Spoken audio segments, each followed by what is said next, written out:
It begins with a lie. An elegant lie, so powerful it reshaped our world. A promise written on paper, whispered into history, and backed by nothing but trust. Imagine this. You walk into a bank and deposit your gold for safekeeping. They hand you a receipt, a simple piece of paper that says you can claim your gold anytime. It's convenient. It's easy to trade. Soon, people stop using gold altogether and just start exchanging those paper slips. But the banker notices something. Most people never come back for their gold. It just sits there, untouched, collecting dust. And one day, the banker makes a choice that will change the course of civilization. He lends out some of that gold that is and his to someone who promises to return it with interest. No one notices, everyone still believes their gold is safe. And for the first time, wealth has been created out of nothing. That quiet, almost innocent decision is the birth of fractional banking. Centuries later, we're still living inside that illusion. A system grew, evolved, and dressed itself in respectability. Medieval goldsmiths became the first bankers. Their paper receipts turned into currency. The idea spread like wildfire through Europe's financial centers, Amsterdam, London, Venice. By the 18th century, entire nations were built on this magic trick. Banks realized they could lend out 10 times more money than they actually had. And as long as everyone didn't demand their deposits back at once, the illusion would hold, so long as people believed. But belief is fragile. And history remembers the moments when the curtain was pulled back. 1797. The Bank of England suspends gold payments after the Napoleonic Wars drain its reserves. 1929. America's roaring 20s end in panic when banks fail and depositors discover their money doesn't exist. 2008. Modern banks, swollen with debt and leverage, collapse overnight, and governments rush to print trillions to keep the illusion alive. Different centuries. Same trick, same collapse, same disbelief. Fractional banking isn't a crime. It's the foundation of our entire economy. But it works only because you trust it to. If everyone withdrew their money tomorrow, the system would vanish like smoke when the lights come on. Let's rewind. Back to Renaissance Italy, where merchants stored gold with trusted goldsmiths. Those receipts became so reliable that people began trading them instead of the metal itself. The goldsmiths realized the obvious. The gold was rarely touched. So they began lending receipts for deposits that didn't exist. They discovered the secret power of credit. By the time the British Empire rose, this trick had become law. The Bank of England, founded in 1694, issued notes backed by only partial reserves of gold. It financed wars, colonies, and trade routes not with treasure, but with promises. And those promises built an empire.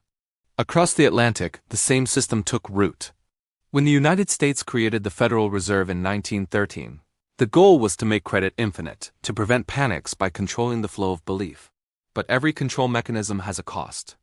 The ability to create money out of nothing also means the power to destroy it in an instant. The Great Depression revealed that cost. Banks lent recklessly. Then, when fear spread, they froze. Credit vanished. Factories stopped. Families lost homes and hope. Money itself seemed to evaporate because in truth it had never existed beyond numbers on ledgers. Governments responded with regulation, guarantees, and deposit insurance. They told citizens, your money is safe, and once again people believed. Belief rebuilt the economy. Belief restored the illusion. Fast forward to 2008. A new breed of bankers played the same game on a global scale. This time, the gold wasn't coins, it was real estate, mortgages, derivatives, digital credit. Money was created in clicks, multiplied through loans, leveraged by 10, 20, even 50 times. And when the music stopped, when people stopped believing in those promises, entire banks disappeared. Lehman Brothers, Bear Stearns. Icons of modern capitalism erased in a matter of days. The world panicked. Governments stepped in, printing trillions, cutting rates to zero, saving the system by expanding the illusion even further. The medicine became the disease. And the cycle continued. But let's pause here. Why does fractional banking survive? Because without it, modern life would stop. There would be no credit for homes, cars, businesses, or innovation. Fractional banking is both miracle and monster, the engine of progress and the seed of every crash. It thrives on human nature, on optimism, on our belief that tomorrow will always be richer than today. As long as people keep borrowing, spending, and trusting, the illusion breathes. The danger begins when that trust dies. Let's look closer at the mechanism. It's simple, yet terrifyingly powerful. You deposit $1,000 into a bank. The bank keeps a fraction, say, 10%, and lends the rest to someone else. That borrower deposits the money into another bank, which again keeps 10% and lends out the rest.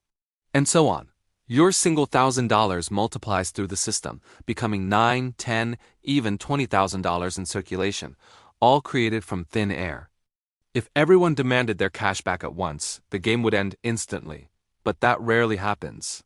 Because belief holds the illusion in place, confidence is the oxygen. Fear is the fire that burns it down. Every major crash in history follows the same pattern. Credit expands, greed takes over. Then, one spark, a rumor, a default, a loss, and the crowd panics. Everyone runs for the exit at once. And the miracle of money turns into the nightmare of debt. But here's the twist. Out of every collapse comes a new invention, a new layer to disguise the same trick. When gold failed, we invented central banks. When paper failed, we invented digital credit. When banks failed, we created bailouts and quantitative easing. Each solution adds another mask, another illusion, another reason to keep believing. The second twist. The biggest beneficiaries of this system are not the bankers, but governments. Fractional banking allows nations to fight wars, fund welfare, and buy loyalty without raising taxes. They borrow from the future to pay for the present, knowing that future generations will carry the debt. It's not corruption, it's survival. The third twist. Money is no longer even physical. 97% of global currency exists only in digital form, numbers on screens, floating through servers, backed by nothing but faith in institutions. We live in a world where wealth can vanish with a keystroke. Yet we keep trusting because the alternative is chaos. And here's the most counterintuitive truth of all. The system works until it doesn't. It's a game of balance between greed and fear, creation and collapse, confidence and crisis. It has survived wars, depressions, and revolutions, and will likely survive again because we want it to. But every generation rediscovers the same painful lesson. Money is not real. It is a story we tell each other, a shared dream of value that built on promises, backed by nothing but faith. So what can we learn from all this? First, understand the game. When you borrow, invest, or save, you are part of the illusion. Know its rules. Use it before it uses you. Second, build real value. Skills, knowledge, relationships, tangible assets. These are the things no banker can print or inflate. When the illusion cracks, they're what remain. Third, protect your trust. The system runs on confidence. If you lose all faith, you lose your place in it. But if you trust blindly, you become its victim. Balance is survival. And finally, remember this. Fractional banking isn't magic, it's memory. It records what we believe about ourselves, our ambition, our risk, our hope. It shows how far we're willing to stretch reality in search of progress. So next time you see a number in your bank account, ask yourself, is it wealth or just a promise waiting to be broken?